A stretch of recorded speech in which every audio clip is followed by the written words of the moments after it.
ಇವರು ಬೆಂಕಿ ಉರಿತದಲ್ಲ, ಅದಕ್ಕೆ ತುಪ್ಪ ಹಾಕ್ದವ್ರು ಯಾರು? ಬಿಜೆಪಿಯವರು.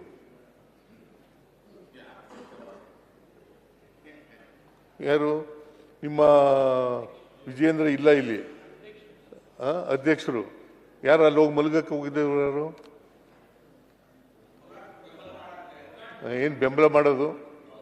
ನೀವು ಅದೇ ಅಲ್ಲಿ ಹೋಗಿ ಮಲಗಬೇಕಾಗಿತ್ತು, ಪ್ರಧಾನಮಂತ್ರಿಗಳ ಮನೆ ಹತ್ರ ಹೋಗಿ ಮಲಗಬೇಕಾಗಿತ್ತು. FRP ನಿಗದಿ ಮಾಡಿದ್ರಲ್ಲ, ಅಲ್ಲಿ ಹೋಗಿ ನಿಗದಿ ಮಾಡಬೇಕಾಗಿತ್ತು, ಅಲ್ಲಿ ಮಲಗಬೇಕಾಗಿತ್ತು. ಆಯ್ತಾ ಮಾನ್ಯ ಅಧ್ಯಕ್ಷರೇ? FRP ನಿಗದಿ ಮಾಡೋರು ಕೇಂದ್ರ ಸರ್ಕಾರದವರು. ಆಮೇಲೆ ಸರ್ ಒಂದೇ ನಿಮಿಷ. ಜಗದೀಶ್ ಶೆಟ್ಟರ್ ಮುಖ್ಯಮಂತ್ರಿ ಇದ್ದಾಗ FRP ಅನ್ನು ರಿವೈಸ್ ಮಾಡುವ ಅಧಿಕಾರವನ್ನು ರಾಜ್ಯ ಸರ್ಕಾರ ಕೊಟ್ಟಾರೆ. ಜಗದೀಶ್ ಶೆಟ್ಟರ್ ನನಗಿದ್ದ ಮಾಹಿತಿ ಶಿವಾನಂದ ನಮ್ಮಲ್ಲಿ ಇಲ್ಲ. ಜಗದೀಶ್ ಶೆಟ್ಟರ್ ಅದೇ ಬೆಲೆ ಮೇಲೆ ಅವಲಂಬಿತರಾಗಿತ್ತು. ಕೇಂದ್ರ ಸರ್ಕಾರದವರು ನಿಗದಿ FRP ಏನಿದೆ ಅಲ್ಲ, ಕೇಂದ್ರ ಸರ್ಕಾರ ನಿಗದಿ ಮಾಡ್ತದೆ.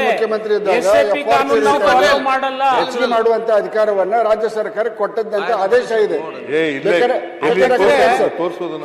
ಅಧ್ಯಕ್ಷರೇ, ಈಗ ಮಾನ್ಯ ಮುಖ್ಯಮಂತ್ರಿಗಳು ಏನು ಹೇಳ್ತಾ ಇದ್ದಾರೆ ಇದ್ರ ಬಗ್ಗೆ ನಾನು ಅವ್ರಿಗೆ ಅನುಕೂಲ ಆಗಂತದ್ದು ಹೇಳ್ತೀನಿ. ಈಗ ಕೇಂದ್ರ ಸರ್ಕಾರ ಏನು FRP ರೇಟ್ ಫಿಕ್ಸ್ ಮಾಡಿದೆಯಲ್ಲ 3550, ಅದೇ ರೀತಿ ಸಕ್ಕರೆಗೂ ಸಹ ಕನಿಷ್ಠ 4500 ರೂಪಾಯಿ ಮಾಡೋದು ಅವ್ರದ್ದು ಜವಾಬ್ದಾರಿ ಇದೆ ಕೇಂದ್ರದ್ದು.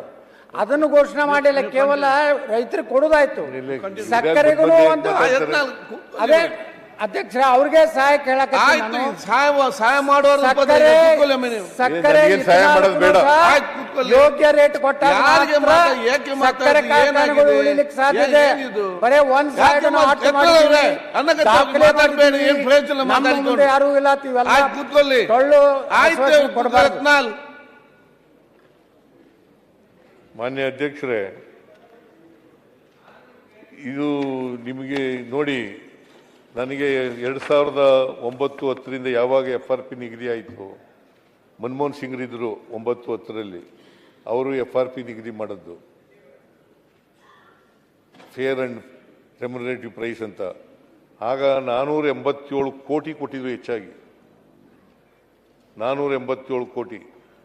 2010-11 1391 ರೂಪಾಯಿ ನಿಗದಿಯಾಗಿತ್ತು. 2011-12 1450 ರೂಪಾಯಿ ನಿಗದಿಯಾಗಿತ್ತು. 12-13 1700 ರೂಪಾಯಿ ನಿಗದಿಯಾಗಿತ್ತು. 12-13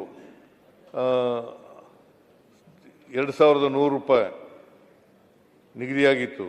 ಆಮೇಲೆ 14-15 2200, 2015-16 2300, 16-17 2300, 17-18 2250, 2018-19 2750, 19-20 2750, 20-21 2850, ಆಮೇಲೆ 20-21 21-22 2900, 22-23 3050, 23-24 3150, 24-25 3400, 25-26 3550.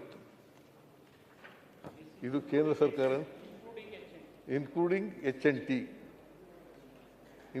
HNT ಇದು ನಿಗದಿಯಾಗಿದ್ದದು. ಇದು ನೋಡಿ, ಇದು ಎಲ್ಲ ಕೇಂದ್ರ ಸರ್ಕಾರ ನಿಗದಿ ಮಾಡಿರ್ತಕ್ಕಂಥದ್ದು. ಇದನ್ನು ಕೊಡ್ತಾ ಬಂದಿದ್ದೀವಿ. ಆಮೇಲೆ ಈ ಸಕ್ಕರೆ MSP ನಿಗದಿ ಮಾಡೋರು ಯಾರು?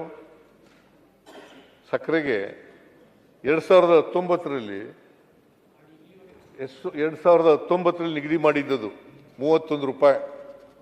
1 kg ಸಕ್ಕರೆಗೆ 31 ರೂಪಾಯಿನ ನಿಗದಿ ಮಾಡಿದ್ದದ್ದು, MSP ನಿಗದಿ ಮಾಡಿದ್ದದ್ದು ಕೇಂದ್ರ ಸರ್ಕಾರ.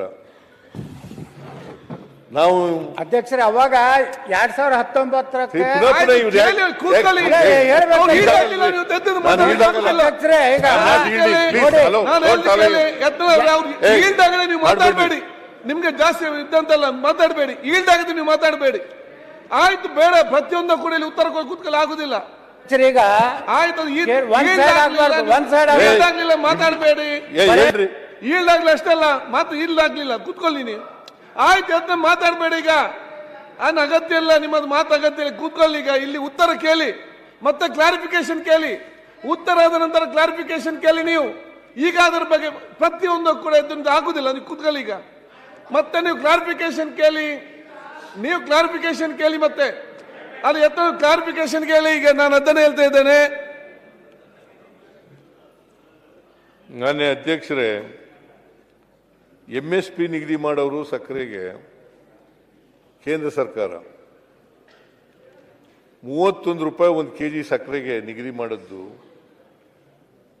2019ರಲ್ಲಿ.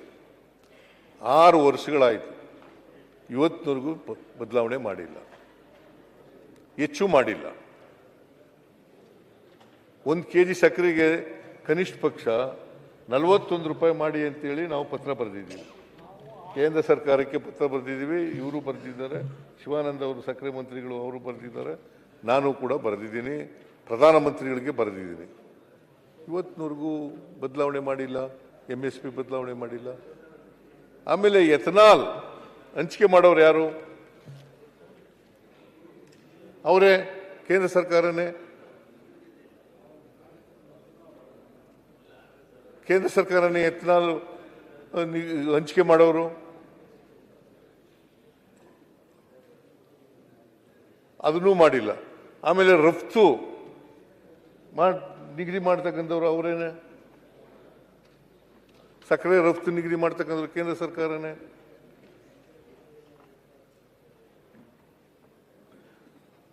ಪ್ರತಿ ವರ್ಷನೂ ಕಡಿಮೆ ಮಾಡ್ತಾ ಬಂದಿದ್ದಾರೆ. ಈಗ 21-22ರಲ್ಲಿ 110 ಲಕ್ಷ ಮೆಟ್ರಿಕ್ ಟನ್ ಇದ್ದದ್ದು 22-23ರಲ್ಲಿ 63 ಲಕ್ಷಕ್ಕೆ ಬಂತು. ಆಮೇಲೆ 23-24ರಲ್ಲಿ 1 ಲಕ್ಷಕ್ಕೆ ಬಂತು. ಆಮೇಲೆ 24-25ರಲ್ಲಿ 9 ಲಕ್ಷಕ್ಕೆ ಬಂತು. ಈ ವರ್ಷ 15 ಲಕ್ಷ ಆಗ್ಬೋದು ಅಂತ ಅಂದಾಜಿದೆ. ಯಾರು ಇದನ್ನ ಕೊಡೋರು? ಯಾರು? ಕೇಂದ್ರ ಸರ್ಕಾರ.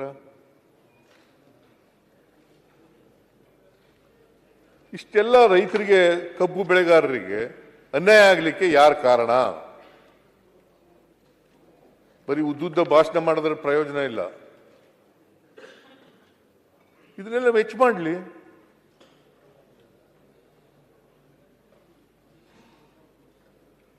FRP ಹೆಚ್ಚು ಮಾಡಲಿ, MSP ಹೆಚ್ಚು ಮಾಡಲಿ. ಹಂಚಿಕೆ ಮಾಡೋದನ್ನ ಕರ್ನಾಟಕಕ್ಕೆ ಹಂಚಿಕೆ ಮಾಡಿರೋದ್ರೆ ಎಥನಾಲ್ ಅದನ್ನ ಹೆಚ್ಚಿಗೆ ಮಾಡಲಿ.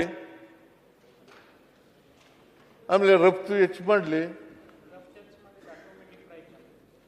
ಆಟೋಮೆಟಿಕ್ ಆಗಿ ರಫ್ತು ಜಾಸ್ತಿ ಮಾಡಿದ್ರೆ ಆಟೋಮೆಟಿಕ್ ಆಗಿ ಬೆಲೆ ಜಾಸ್ತಿ ಆಗುತ್ತೆ, ಸಕ್ಕರೆ ಬೆಲೆ ಜಾಸ್ತಿ ಆಗುತ್ತೆ, ಇಂಟರ್ನ್ ಕಬ್ಬಿನ ಬೆಲೆ ಜಾಸ್ತಿ ಆಗುತ್ತೆ. ಆದ್ರೆ ಮಾಡಲ್ಲ. ಮೆಕ್ಕೆಜೋಳಕ್ಕೂ ಹಿಂಗೇನೆ.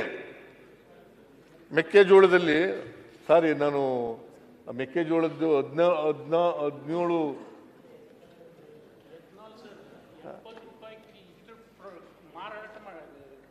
65 ರೂಪಾಯಿ, 100 ರೂಪಾಯಿ ಬ್ಲಡ್ ಮಾಡ್ತಾರೆ. 100 ರೂಪಾಯಿ. ಪೆಟ್ರೋಲ್ ಬೆಲೆ ಎಷ್ಟಿದೆ? 100 ರೂಪಾಯಿನ ಆಸುಪಾಸಿನಲ್ಲಿ ಇದೆ. ಎಥನಾಲ್ ಎಷ್ಟು ಬೆಲೆ ಇದೆ? 65ರಿಂದ 70 ರೂಪಾಯಿ ಇದೆ. ಯಾರಿಗೆ ಲಾಭ ಆಗ್ತಾ ಇರೋದು ಇದು? ಅದಾನಿಗೆ, ಅಂಬಾನಿಗೆ ಲಾಭ ಆಗ್ತಾ ಇದೆ.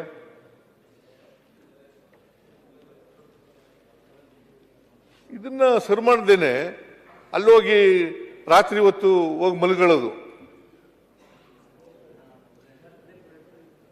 ಪಾಲಿಟಿಕ್ಸ್ ಮಾಡೋದ? ಇದರಲ್ಲಿ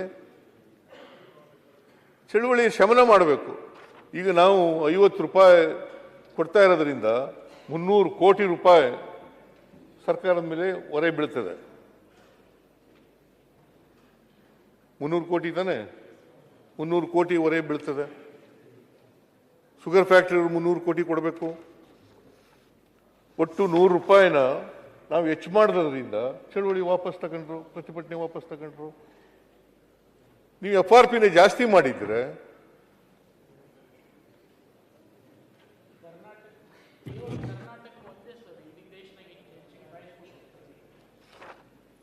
ನೋಡಿ, 3,400 ರೂಪಾಯಿ 24-25 ಅದು HNT ಸೇರಿ 3,550 ರೂಪಾಯಿ.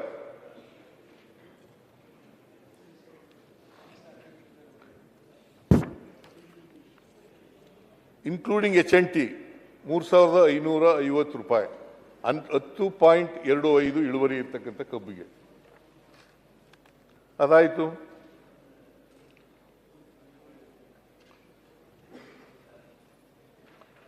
ಆಮೇಲೆ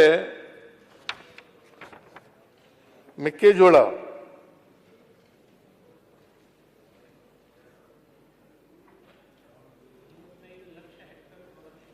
ಆ, 54.5 ಲಕ್ಷ ಹೆಕ್ಟೇರ್ನಲ್ಲಿ ಅಲ್ಲ ಇಳುವರಿ ಆಗಿರೋದು 54 ಲಕ್ಷ ಮೆಟ್ರಿಕ್ ಟನ್ ಉತ್ಪಾದನೆ, 17.47 ಲಕ್ಷ ಹೆಕ್ಟೇರ್ನಲ್ಲಿ ಬೆಳೆದಿರ್ತಕ್ಕಂಥದ್ದು. ಈ ಸಾರಿ ಮಳೆ ಜಾಸ್ತಿ ಆಯಿತು, ಕಬ್ಬು ಬೆಳೆದು ಬಿಟ್ರು, ಮೆಕ್ಕೆಜೋಳ ಬೆಳೆದರು, ಮತ್ತೆ ತೊಗರಿ ಬೆಳೆದರು, ಹೆಸರು ಬೆಳೆದರು. ರೈತರಿಗೆ ನ್ಯಾಯಯುತವಾದಂಥ ಬೆಲೆ ಸಿಗಲಿಲ್ಲ, ಅದಕ್ಕೋಸ್ಕರ ಚಳುವಳಿ ಮಾಡ್ತಾ ಇದ್ರು. ಮೆಕ್ಕೆಜೋಳದ್ದು ಕೂಡ ಇತ್ಯರ್ಥ ಮಾಡಿದ್ದೀನಿ ಕೂತ್ಕೊಂಡು, ಒಂದಿನ ಇಡೀ ದಿನ ಎಲ್ಲ ಕೂತ್ಕೊಂಡು. HK ಪಾಟೀಲ್ರು ಕೂಡ ಇದ್ದರು, ಆಮೇಲೆ ನಮ್ಮ ಕೃಷಿ ಸಚಿವರು ಇದ್ದರು, ಚೀಫ್ ಸೆಕ್ರೆಟರಿ ಇದ್ದರು, ಆಮೇಲೆ ಇನ್ಯಾರು ಮಂತ್ರಿಗಳಿದ್ದವರು, ಶಿವಾನಂದ ಪಾಟೀಲರು, ತಿಮ್ಮಾಪುರು ಅವರೆಲ್ಲ ಇದ್ದರು. ಅದನ್ನು ಕಡಿಮೆ ಅದನ್ನು ಮಾಡಿದ್ದೀವಿ. ಈಗ ಚಳುವಳಿಗಳಿಲ್ಲ. ಯಾವುದೇ ಆಗಲಿ ಉತ್ತರ ಕರ್ನಾಟಕ, ದಕ್ಷಿಣ ಕರ್ನಾಟಕ ಅಂತೇಳಿ ಅದನ್ನು ವಿಭಾಗ ಮಾಡಬಾರ್ದು. ಎಲ್ಲ ಕನ್ನಡಿಗರೇ, ಬಟ್ ಸಮಾನತೆ ಬರಬೇಕು.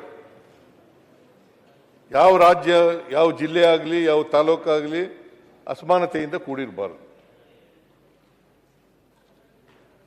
ಉತ್ತರ ಭಾಗದಲ್ಲಿ ಬೆಳೀಲಿ, ದಕ್ಷಿಣ ಭಾಗದಲ್ಲಿ ಬೆಳೀಲಿ, ಯಾವುದೇ ಭಾಗದಲ್ಲಿ ಬೆಳೆದರೂ ಕೂಡ ಅವರಿಗೆ ನ್ಯಾಯಯುತವಾದಂಥ ಬೆಲೆ ಸಿಗ್ತಕ್ಕಂಥದ್ದನ್ನು ಮಾಡಿಕೊಡ್ತಕ್ಕಂಥ ಕೆಲಸವನ್ನು ಮಾಡಬೇಕು. ಇದನ್ನು ಕಬ್ಬಿನ ಸಮಸ್ಯೆಯನ್ನು ಬಗೆಹರಿಸಿದ್ದೀವಿ, ಮತ್ತು ಮೆಕ್ಕೆಜೋಳ ಸಮಸ್ಯೆನೂ ಕೂಡ ಬಗೆಹರಿಸಿದ್ದೀವಿ. ತೊಗರಿನೂ ಕೂಡ ಅದು ಆರ್ಡರ್ಸ್ ಆಗಿದೆ. ಈಗ ನಿನ್ನೆ ಆರ್ಡರ್ಸ್ ಆಗಿದೆ. ಖರೀದಿ ಕೇಂದ್ರಗಳನ್ನು ತೆಗಿಲಿಕ್ಕೆ ಮಾಡಿದ್ದೀವಿ. ಮತ್ತು ಕೇಂದ್ರದ ಈಗ MSP ನಿಗದಿ ಮಾಡಿದ ಮೇಲೆ ಕೊಂಡ್ಕೊಳ್ಳೋರು ಯಾರು? ಅವರೇ ಮಾಡಬೇಕಲ್ವಾ? ಅನೇಕ MSPಗಳನ್ನು ನಿಗದಿ ಮಾಡ್ತಕ್ಕಂಥ ಆಹಾರ ಪದಾರ್ಥಗಳಿಗೆ ಕೊಂಡ್ಕೊಳ್ಳೋರು ಅವರೇ ಮಾಡಬೇಕಲ್ವಾ? ಕೊಂಡ್ಕೊಳ್ಳಲ್ಲ, ಮೆಕ್ಕೆಜೋಳ ಕೊಂಡ್ಕೊಳ್ಳಲ್ಲ. ಮೆಕ್ಕೆಜೋಳ TDSನಲ್ಲಿ ಮಾಡಬೇಕು, ತಗೊಳ್ಬೇಕು, ಮಾರಾಟ ಮಾಡಬೇಕು ಅಂತಂದ್ರೆ ಅಲ್ಲೂ ಕೂಡ ಪರ್ಮಿಷನ್ ಕೊಡಲ್ಲ. ಕೇಂದ್ರ ಸರ್ಕಾರದವರು ಈಗ ನೋಡಿ, ಮಾನ್ಯ ಅಧ್ಯಕ್ಷರೇ, ಈಗ ನಾವು ಯಾಕೆ ಇದು ಮಾಡ್ತಾ ಇದ್ದೀವಿ ಅಂತಂದ್ರೆ, ಕೇಂದ್ರ ಸರ್ಕಾರದವರು ಅಸಹಕಾರ ಶುರುವಾಗ್ಬಿಟ್ಟಿದೆ. ನಮಗೆ ನ್ಯಾಯಯುತವಾಗಿ ಕೊಡಬೇಕಾದ ದುಡ್ಡು ಕೂಡ ಕೊಡಲ್ಲ.